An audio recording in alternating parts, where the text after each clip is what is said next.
Taking the day, I am taking the day. Taking the day, I am taking the day. Taking the day. That one was good.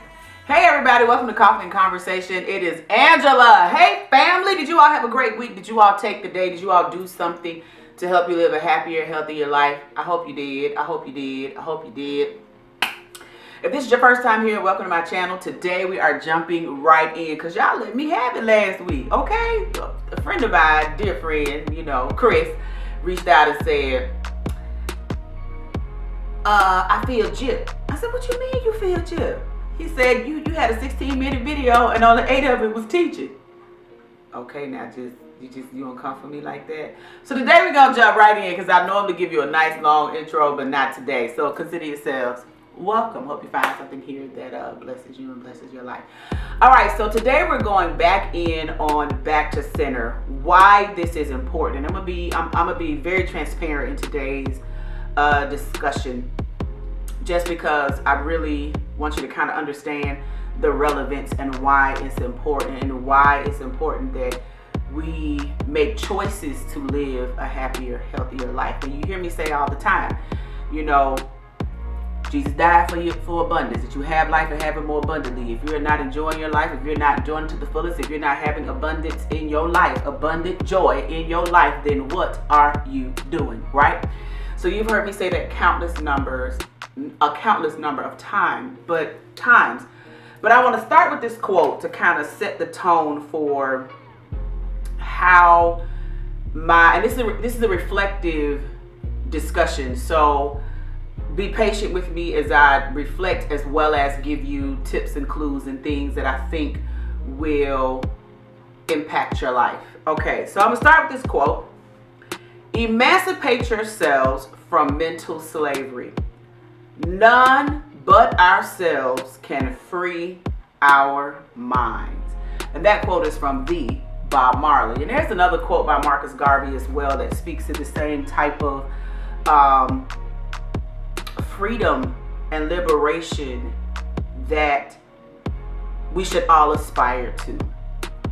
Why? Because and it's what I aspire to, because it is here's the thing about happiness. Now a lot of people get stuck on the word happiness, especially in the churchy world, because we go into happiness is based on happenings and we go deep with it. But honestly, there are a ton of words for happiness. Happiness is the one that I choose. I just chose happy, but happiness, another word for happiness or a synonym of happiness, and a synonym is a word that means the same or closely to. You have joy is a synonym of happiness. Pleasure is a synonym of happiness. Well-being is a synonym of happiness.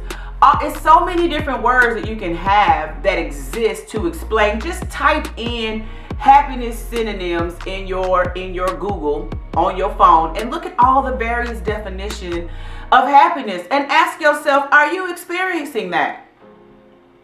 Now here's the thing about happiness. Nobody lives at the peak of the mountain. That's not how life works. Life has an ebb and a flow. You come in, you go out like the tide. You grow and you decline. We have winter, spring, summer, fall. That's the way it happens. Birth, death. There's an ebb and flow to life. But your goal should be to, while life is doing like this, you do like this. No matter what life is doing, you should be steady. Coronavirus has come. If it's making you depressed and you losing your mind and you can't figure it out because we on this, you down here too, that means you're not doing it. Now listen, let me say this quickly. Not quickly, but let me say this on the real. Corona is really testing my gangster. My entire gangster. Respect my gangster.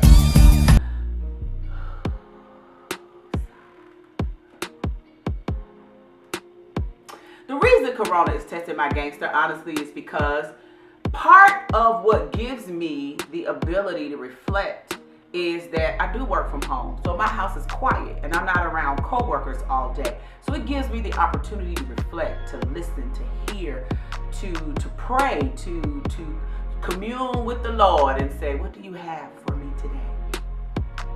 My life is afforded that privilege, and it is a privilege because when I have to go in the office, it's a bustly type of day, and then I have to be very intentional about getting in the car and not cutting on music, getting in the car, not listening to a podcast, but getting, and not a plug there, but getting in the car and really being intentional about not listening to anything, but just reflecting, using car time as reflection time. It's lunchtime. If I decide to go out for lunch for whatever reason, I'll go park somewhere where I can enjoy my lunch and then spend that time in meditation. So being very intentional about it, because then when I get home, I bustle right into mommydom, into cooking and homework and the routine of life as a parent of young kids. And it's hard to find time. And then when the kids go to bed, the husband's sitting there looking like, ha ha, baby, it's my turn. Yeah, girl. And you looking like, child. A chicka bow bow bow chicka wow wow. A chicka bow wow bow chicka wow wow. Chicka bow chicka wow wow. When is it my turn? Right? So, we have to be intentional and even more so intentional about taking care of ourselves when you are in the bustle, when you're in a different type of hustle and bustle of life. And me being able to work from home allows for that, for me to have that space to learn. But I want you to get that happiness is not something that you stay at all the time, that you're in this peak of high spirit all the time. If so, you are intoxicated all the time, medicated all the time, in some form or fashion. There's no way to stay happy all the time. That's just not the way life exists. But you should be steady. You should be steady. There should be constant joy. Doesn't mean you have joy every day, but you should have more joyful days and sad days. Even if you have a period of, I kind of got the blues today.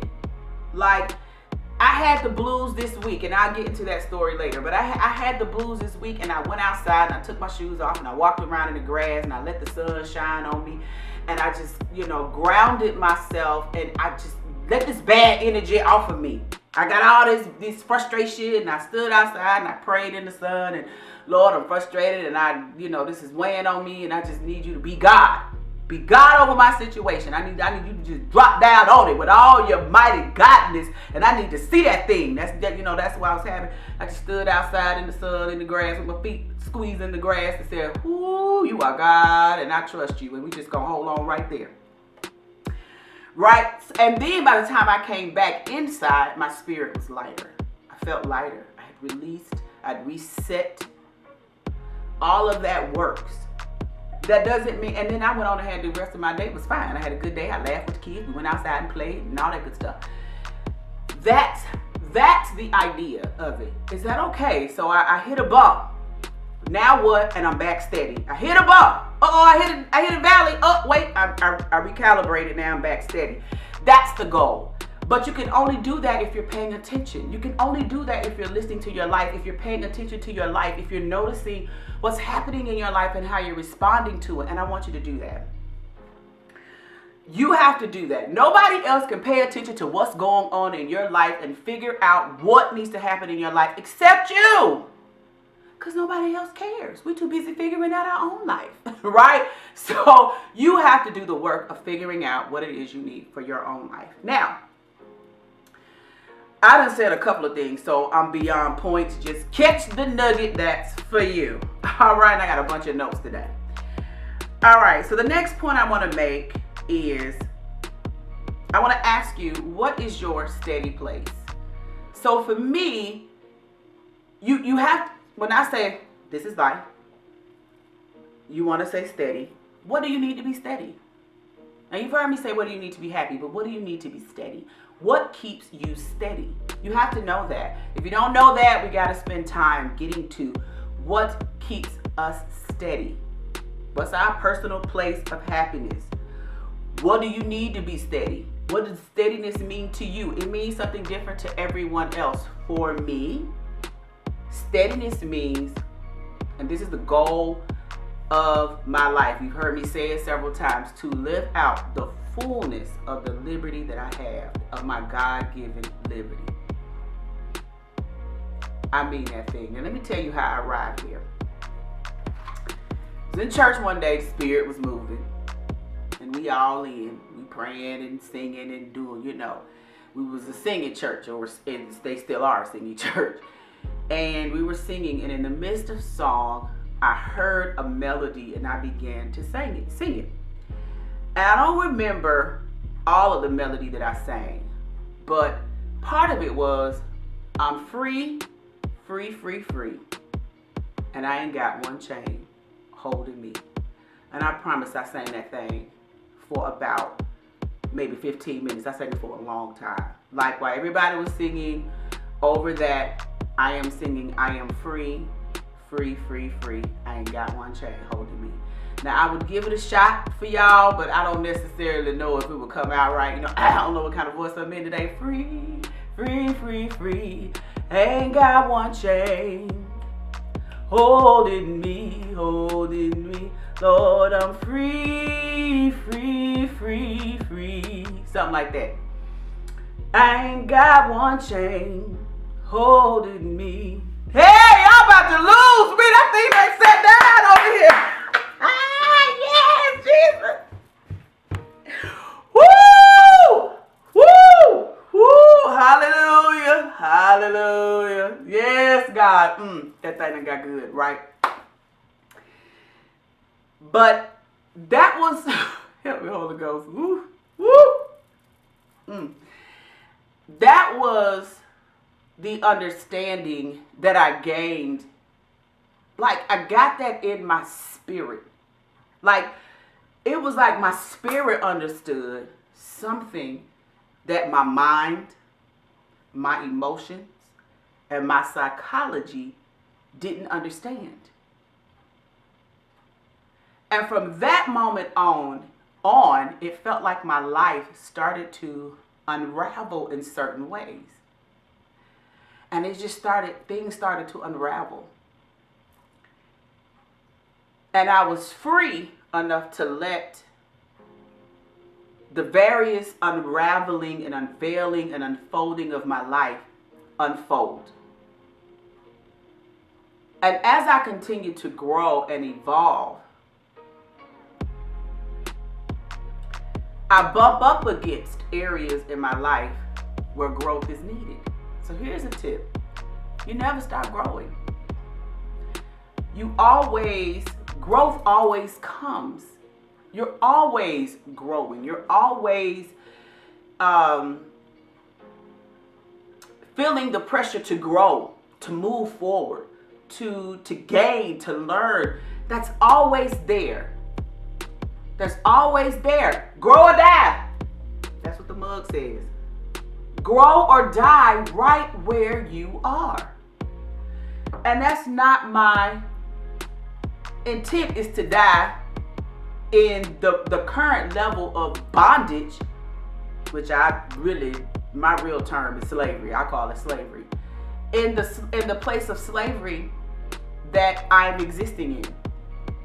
It's like that story they tell with the elephant, where they talk about how when the elephant is a baby, you tie a chain on the elephant, and while he's on a tree, he can't break the chain from the tree, and then he's trapped. And then when he gets older, you just put a little rope around his leg, and you're like, how is this huge, majestic, beautiful elephant? This elephant is huge, it's gorgeous, it's beautiful, and y'all got a little thin rope.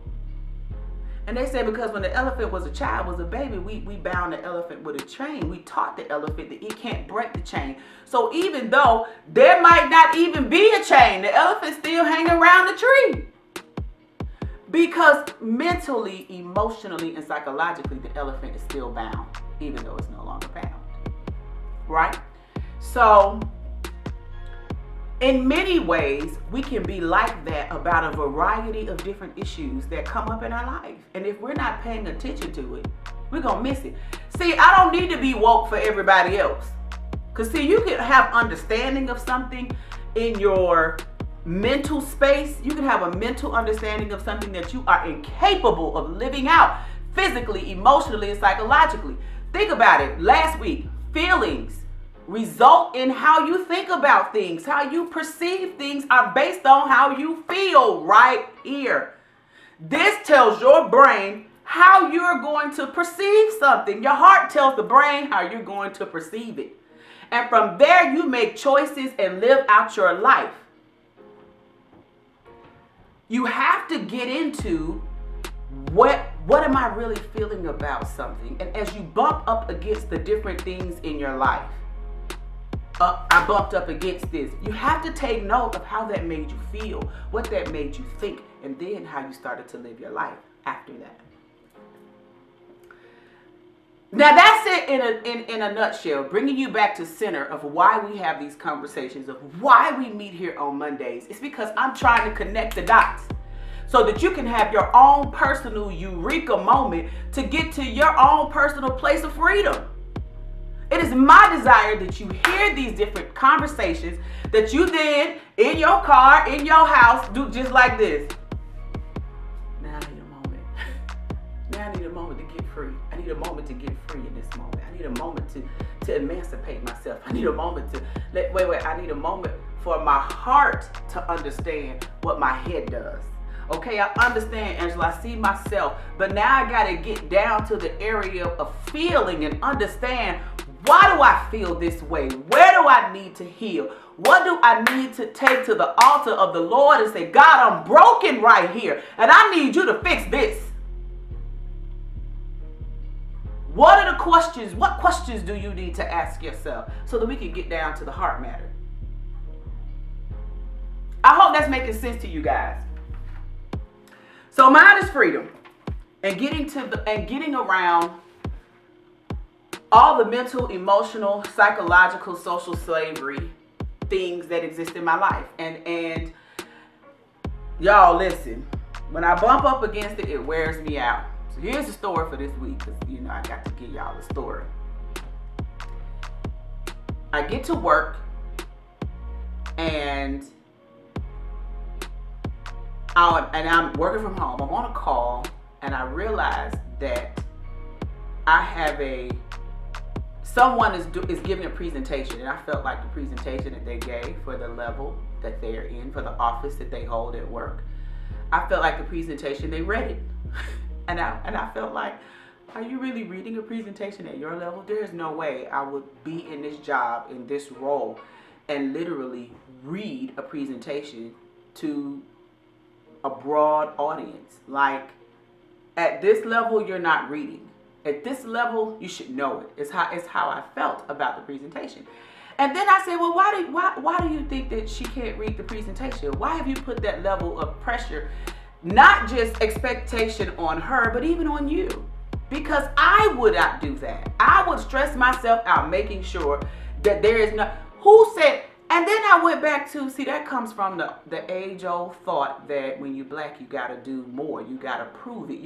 Who are you proving this to? You need to emancipate yourself from trying to prove to people that black is worthy. Either you really believe that my chocolate skin is equal or you don't. Because if you do, you stop proving it. I don't prove. And see, it just gets better. My son was sitting on the sofa and he had his Nintendo Switch and he said, Mom, my classmates don't think I have a Nintendo Switch. Can I show them my Nintendo Switch? I said, you can, but we're going to talk about that later. He said, never mind, I won't show it. I said, we're going to talk about it either way, so you may as well go and get your chops. He don't want to talk to because he get all these deep lectures and they be saying so what time I don't know what you talk about, Mama. You will one day, but I'm going to put it in now. So I'm going to plant the seeds, somebody water, you going to grow. So then he said, Mom, can I, and see, that was a little quick tip. So then he says, Mom, can I, he said, well, what's the point? I said, look, here's the thing. You have a Switch. Whether they believe it or not. Do you have a Nintendo Switch? Is your life going great with it? Yes. Okay, well, does it matter if they believe you have one? Are y'all finna play a game or something where y'all play some group game, then you can't live your life proving to people, especially when it's something that's true. You gonna spend energy trying to prove something to somebody else? Why? Don't even waste energy in that. Trying to prove you have something that you already know you have. Listen, that was all. That lesson rang all over me all week long. Culminated with Friday. Now, you all have heard me talk about work a lot, and I had a friend of mine say to me last year, he said, you talk about work, what's going on at the job? Because you use your job a lot in examples. So it makes me feel, he's a ministry friend, so he's a minister, so I was like, oh, he analyzing me on these conversations. Come on there, sir, counsel a sister. So he said, what's going on at work that let's talk about what's going on at work, because I feel like you might need to work through some things. I said, so we talked and chatted that day and had a nice conversation about work. But it is one of the areas where I need to be liberated. But if you had asked me that, I would have said no. So I get to work Friday. Friday was an utter fool, work-wise. And I got really upset, and I was having a come apart, and I called a friend girl of mine. So see, listen, you gotta have a good bench. Y'all, if you don't have a good bench, listen, I wrote a blog about that. I'm gonna put the link below. Shameless plug, because you gotta have a good bench. If you don't have a good bench, you a mess. I called my bench, my husband, talked to him. Called my other girlfriend and said, hey, look, I'm having to come apart about work. This is what's going on, blah, blah, blah, blah, blah, blah. I said, and this is what I said. She said, well, what's your real concern? I said, my concern is they about to have me out here looking a fool. And she said, you need to get free from how people perceive you professionally.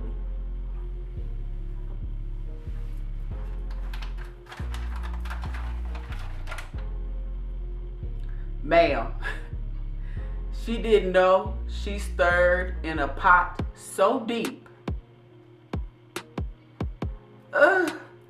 She stirred in a pot so deep, it's crazy. My job is to influence. My job has always been to influence. I don't care what side of the spectrum I'm on. As a preacher, I was influencing. In professional world, I face out, I influence. That's the job, is to influence. Well, a part of influencing is how you present to people. As a preacher, you want to look like a preacher because you need people to trust. They're going to trust based on, one, the knowledge coming out your mouth. If you're talking foolish, they ain't going to trust what you got to say anyway. But what helps that is package. If you look crazy, people halfway listening to you because they think you crazy. You got to look like you know what you're talking about, right? That's just on the preacher aspect. Professionally, if somebody walk in a meeting, they look crazy, you kind of just, Then when they know something, you be like, oh, okay, she look crazy, but she's smart as a whip. I know a couple of those people, you be like, man, you don't look like you know nothing. But when they finish talking, you look like, oh, okay, you so smart, you just don't care about clothes. You want them people. And it's okay. But typically, your exterior, your glamour, if you will, is used to influence what you're talking about. So when you say, I'm so bound to that idea, I don't even realize it's a part of my, in my mind, it's not even a crutch. It's a help. It's not a crutch. It helps me. I'm so enslaved to that idea. I think it's a help and not a hindrance. Y'all, I want y'all to know. She said that. I said, I need to go because I need a quiet room. I need a quiet room, some prayer time, and some meditation time. I need to seek the Lord because this is an area that you have just messed me up in. We all have those areas, everybody. Everybody has an area they need to grow in. That one happens to be mine. This is an area of my life that is bringing me great stress. And then this is what she said. She said, you could get over. You have two choices. You can either get free from caring about how people look at you, or you can just stress and continue to stress and do what they ask you to do and stress through it. Choice. Oh, so I could choose to get free and be happy, or continue to follow the path that I've been following and be stressed and unhappy. I can grow or die. Is that my choice? Yes, you can grow in this area or die. Right where you are in your corporate experience. Okay, well, I'm gonna holler at you later. And hung the phone up, right? Because she went on here and just, clicked me right quick across the top of the head. Bitch, strength. Thanks, Christy. The point being, these are areas in your life that you have to grow. Now, I shared with you mine. But my hope is that you take the example, you spend time this week examining yourself and what areas of growth need to happen for you so that you can be free. Jesus came, set the captives free, baby. You're free. You're free to experience the life that you love, a life that you desire, a life that is pleasurable, a life that is for your well-being. Doesn't mean that you don't have ups and downs, ebbs and flows, but you should be steady. You should be steady in that thing. And if you're not, then let's get busy doing what we need to do to get to our personal place of happiness. All right, y'all. If y'all have any questions, y'all, you know I'm here for you. Reach out, text, email, direct message, smoke signal. I catch it all. I love y'all. I want you all to have a fantastic week on this week. Take the day and enjoy your happy and perfect.